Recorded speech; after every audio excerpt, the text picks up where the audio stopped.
Hi, I'm Melina Parasso, and welcome to Expert Village. You're going to iron each piece, and you have to make sure that when you're ironing you have no steam in the iron, because what we're doing here essentially is we are gluing paint or any sort of color onto our t-shirt.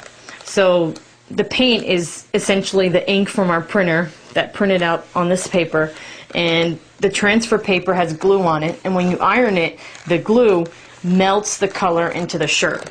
And if you're steaming, well, there's a little escaped steam there, but for the most part my iron is empty. If your iron is filled with water and steaming, then it's going to get wet and it's not going to seal correctly. So you want to go ahead and do this for about a minute, and you want to monitor your progress. You're going to notice that when the ink starts to really sink in, the edges of the transfer are going to start lifting up on their own. That's going to be your cue that you're almost done ironing and that the color is sticking on perfectly.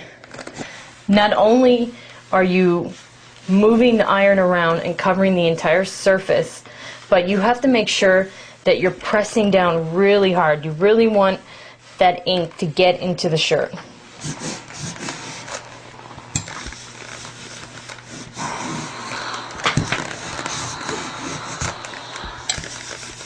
You can always, lift up a little and see how everything's coming. You should see no ink coming off on your paper. You can see a little bit came off here, and that's okay, but you want to try to avoid that. If you're peeling and you see that more is coming off, don't keep peeling. Put the paper back down and iron it a little bit more. So now you can see that our transfers are complete.